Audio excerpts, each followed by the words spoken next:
A man named Peter Porco hops out of bed, uses the bathroom, shaves, puts on his suit, and walks downstairs to eat breakfast. He then prepares his lunch for work that day, loads the dishwasher, writes a check for his son, and then walks outside to go get the morning newspaper. But when the door shuts behind him, he gets locked out. Luckily though, Peter has a spare key hidden in a flower pot on his front porch. He grabs it, unlocks the door, and opens it slowly just to make sure he doesn't wake up his wife, but out of nowhere, he collapses.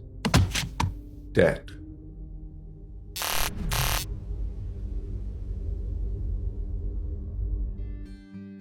Peter and Joan Porco are your typical modest family that live in a two-story home in New York. They have two sons, John, who serves as a naval officer, and Christopher, who's a student at the University of Rochester 200 miles away. The couple are both in their 50s and have been married for more than 30 years. Peter serves as a court clerk at the Albany courthouse and is known by his coworkers as a reliable, trustworthy guy. So when he doesn't show up for work on an important court date, everyone becomes a bit concerned. A colleague of his reaches out several times, but Peter never picks up the phone. The coworker then proceeds to drive to his home to make sure that everything is okay, but when he arrives, there's a crimson trail leading from the walkway up to the doorstep, and finally, to Peter. First responders arrive at the scene, and that's when they discover Joan Porco lying in the bed. They're shocked to see that she's alive and conscious because it's obvious she has severe head trauma and there are wounds all over her face. Afraid she won't live much longer, a detective looks at Joan and says, "Who did this to you? Do you know them?" She pauses and it's clear she's not able to make out words. She simply nods, yes. The detective then says, "Was it your son, Chris?" And again, she nods, yes.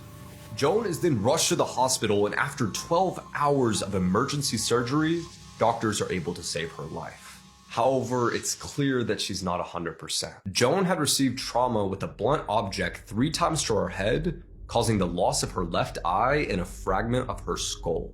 It's revealed that the murder weapon is a 3-foot axe later found in the couple's bedroom. Peter's autopsy report shows that he was hit 16 times with trauma to the head, face, and body.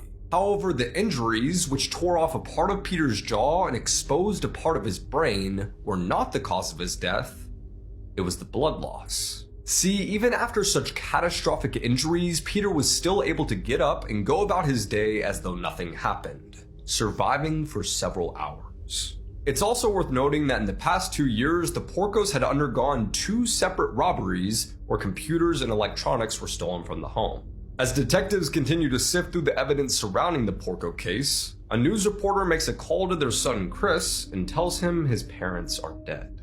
He proceeds to call 911 and see if this is actually true, and tells police that he was sleeping in the lounge of his college when his mom and dad were attacked. Now keep in mind, Joan identified Chris as her attackers, so detectives start looking for reasons why he'd be motivated to kill his parents. They begin digging into his past to find that his relationship with Joan and Peter was far from perfect. And just 2 weeks before his murder, Peter Porco had confronted his son Chris about forging his name on a $46,000 check to buy a yellow Jeep Wrangler. Investigators then come across a crucial piece of information.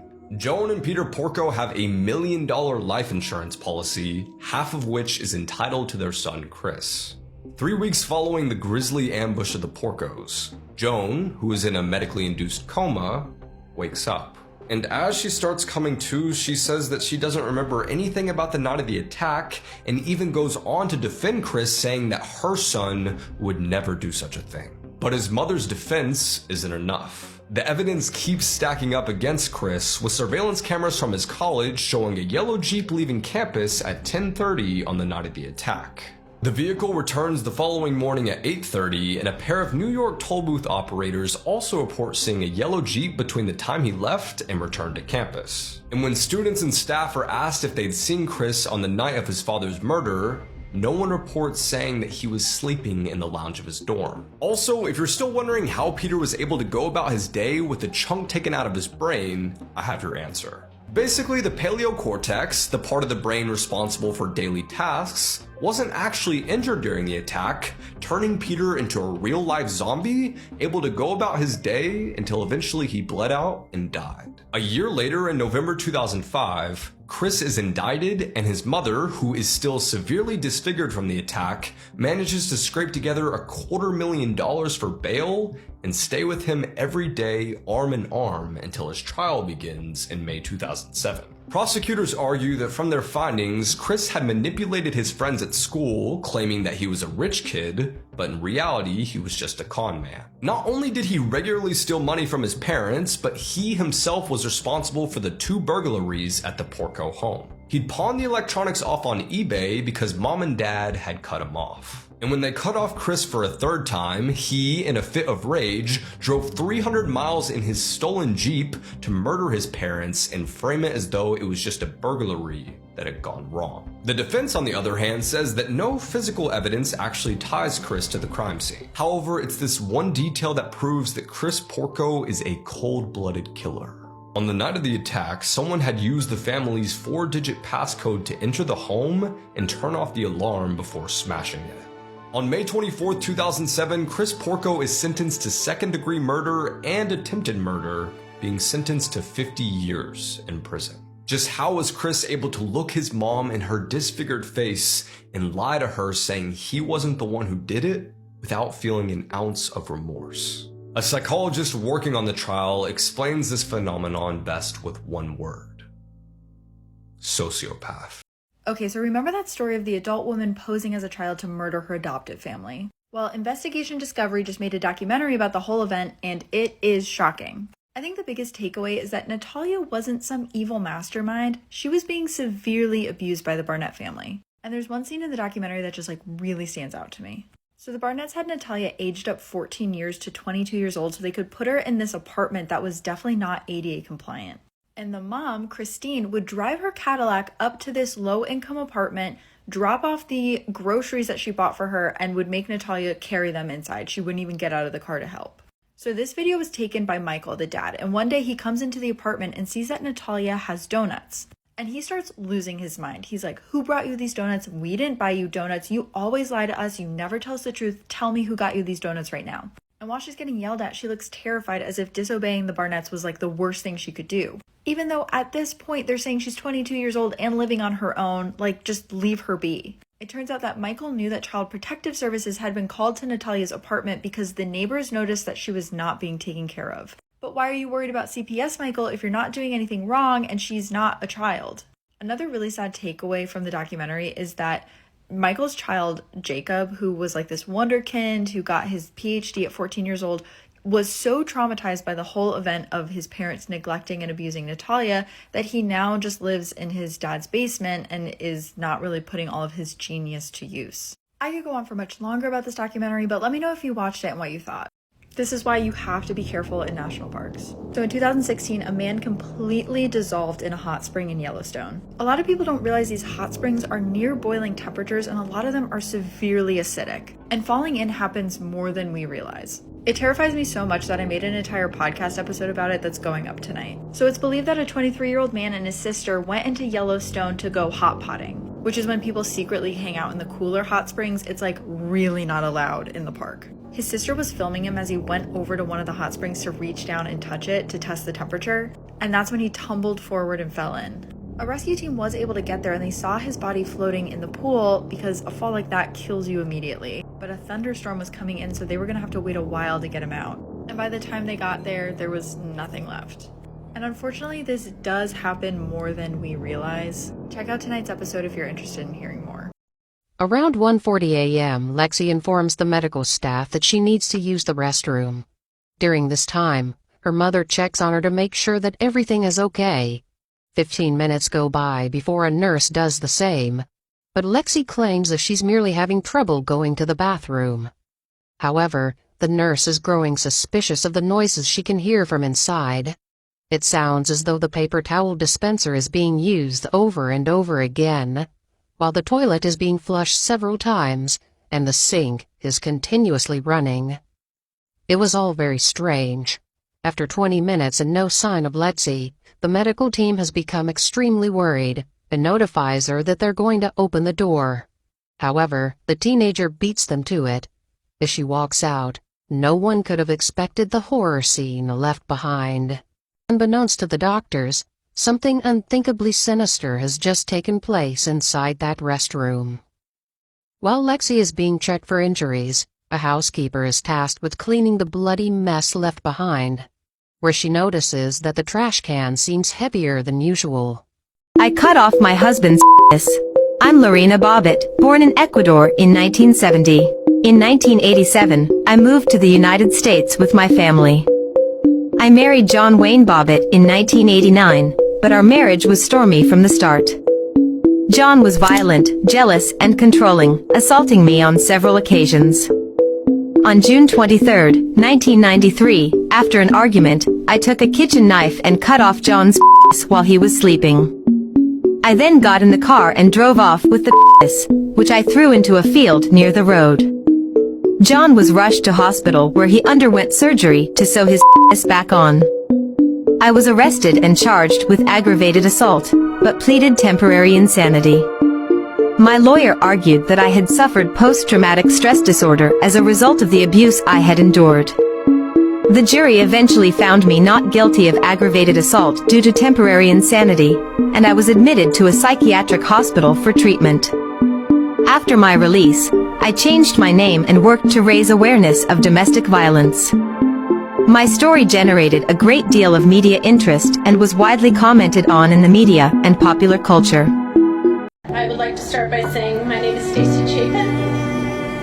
I'm Ethan's mom. And by extending our deepest condolences to all the families impacted by this tragedy.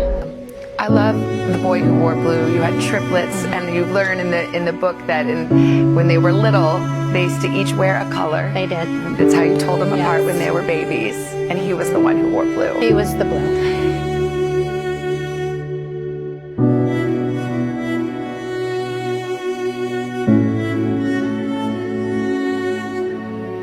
I just have to show you the most beautiful new tattoo on your arm. Can we show it? It's his handwriting. I love you, Mom. Can you send that? It's beautiful. It's from McCarty. From McCarty gave you.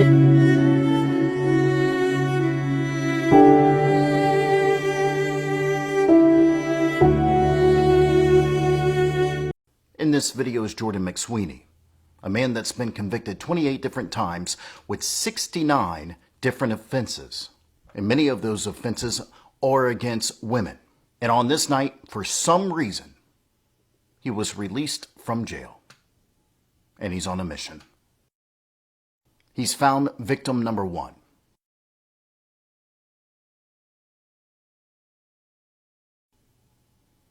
But she was able to escape. So Jordan decided to move on to victim number 2.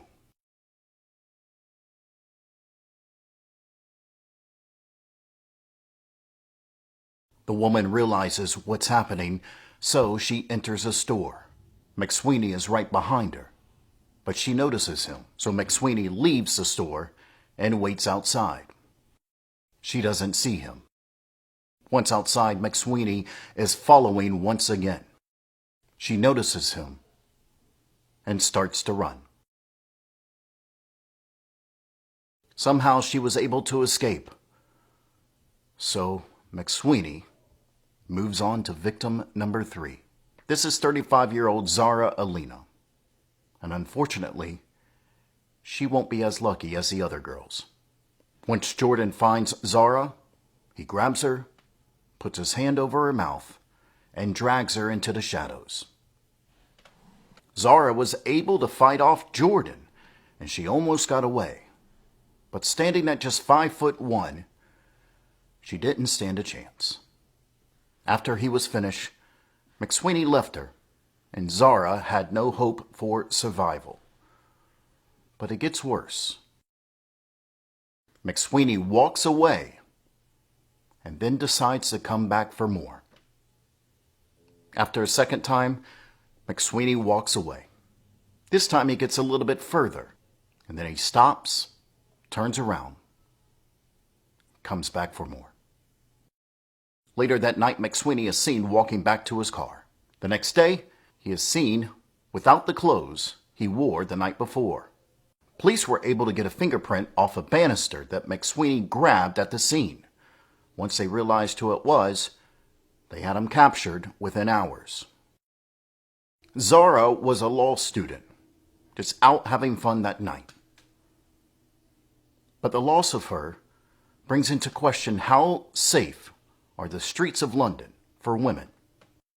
And in his final act of defiance, McSweeney refused to attend his sentencing, meaning Zara's family never got the chance to address him. WVTM 13's Lisa Crane is live at police headquarters tonight. And Lisa, do we know what happened? Well, on Wednesday, a Birmingham mother of two reportedly left to meet someone to make a Facebook Marketplace purchase. Now, she never returned home. Well, the missing persons case was solved last night with a grisly discovery. This is where police found the burning remains of 31-year-old Jamira Fowler on the side of Sellers Road near Roebuck. Officers arrived on the scene along with Birmingham Fire Department and observed an adult female victim who had been burned, and later we determined she was shot. Fowler had told someone she was leaving on Wednesday to meet up with someone to make a Facebook Marketplace purchase.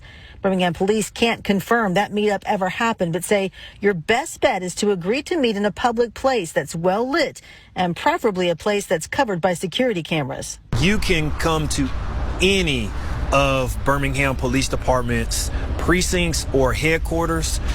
In fact, if someone is reluctant to meet you at either one of our precincts and headquarters, you should look at that as a red flag. No time for an introduction. Let's go ahead and get into it. Today we're going to be talking about the Queen of Foreheads, Angela Simpson. The title for today's episode is also Snitches Get Stitches. Let's get started. Angela was born November the 29th in 1975, somewhere in Arizona. She was in and out of foster care, and she had mental illnesses. The first time she was hospitalized for mental illness, she was only 10 years old. So with this great start in life, she became a prostitute. Not sure when, not sure how, but unfortunately it was young. Now, like Father Future says, she was for the streets. And over time, all the women that she was on the streets with and some of the women that she grew up with in the foster care, she kind of saw them like her sisters. So when they were getting arrested and being thrown into jail, you know, she was like, who can I blame for this? Is it the consequences of our actions? No. Is it drugs? No. It's them damn snitches. She had all his forehead, and that was it. Anyway, she continued to deal with her mental illness over time. And the prostitute business was doing fairly well. And it didn't take much for Angela to bust that open, because she was out there like, give me one margarita, I'ma open my legs. Give me two margaritas, I'ma give you some head. Give me three margaritas, I'ma put it in my puss. Give me four margaritas, I'ma put it in my tush. Now, Angela knew this guy. His name was Terry Neely. She knew him well enough because he actually had told her several times that he was a snitch. More so an informant for the police. And using that forehead that could knock a hole in the wall, she decided, I gotta get rid of this guy somehow. Now, Angela was also a little bit racist because she said later on that if he was black, she wouldn't have done it. Or rather, she said she would not kill a black person. And she goes to mention that race always has an underlying tone in everything. So take what you want from that. Now, Terry was handicapped and he was inside of this assisted living facility. August the 2nd, 2009, he got on his motorized wheelchair and just like the Autobots, he rolled out. Not sure where he was going, but at some point he rolled into a bus station. That's where he met Angela. Now, I'm going to assume it was at this point that he also told her about him being a snitch or an informant again, because it was at this point Angela, she kind of snapped. Now, Megamind decided to use her forehead for she decided she was going to kill him. So she offered him some COOC8IE.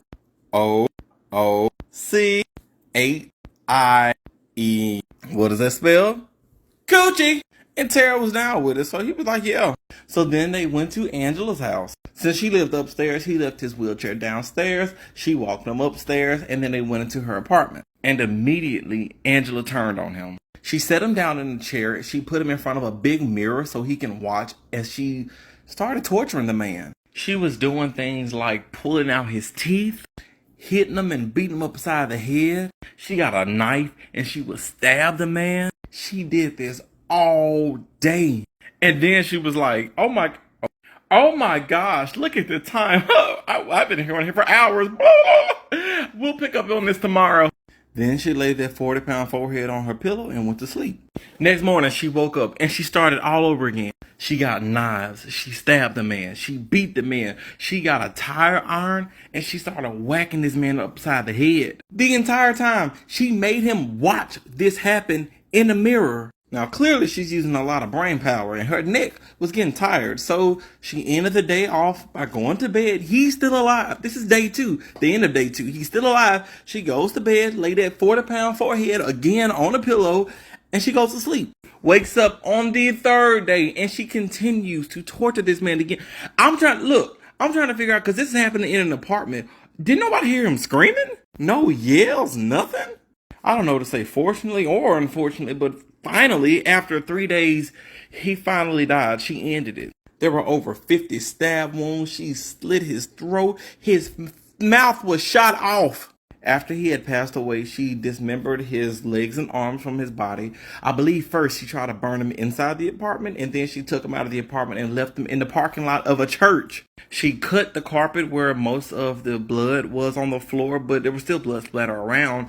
She got rid of it. Yeah, and then she set his body on fire in the church parking lot. Around 5 a.m., somebody called the police, the firemen, whatever. They came to the church parking lot to light out the fire. And when they lit it out, that's when they saw his body in the trash can. They were able to identify him by his fingerprints. Now, I'm not sure what she had done. I think she had busted open for somebody else. But she had got arrested actually very shortly after this happened. And it was while she was locked up that they connected her to this crime. Which wasn't hard to do because his wheelchair was still parked outside of the apartment building. And the witness said that they thought they saw a fire inside of her apartment at one point. So then the police got to Angela. And Angela, you see out this picture, this is how she was looking the entire interview. She was like, I don't give a fuck. I don't care. I did it. I was supposed to do it. They were like, why did you do this? And she was like, because he's a snitch. She told him, you know what? He told me several times that he was a snitch. And there are 2 things that shouldn't be alive. Child abusers and snitches. So God told me to get rid of them. So then they really asked her, like, what happened? Explain it to me. And she goes to tell them. Those 3 days while you were... What do you mean? You know, I took him to my house, walked him down the street. I don't know why the media acts like the motherfucker couldn't walk. He walked very well. Walked him upstairs, kicked his ass, and killed him. And I really wish Terry did not roll his wheelchair up to her. We all know what Terry should have did. There you go, Terry. Put it in reverse, Terry.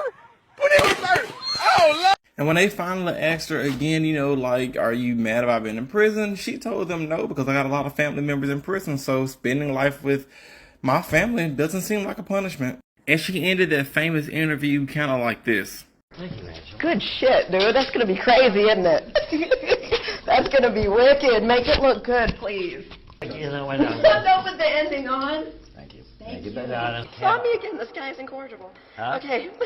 Yeah, I'm incorrigible.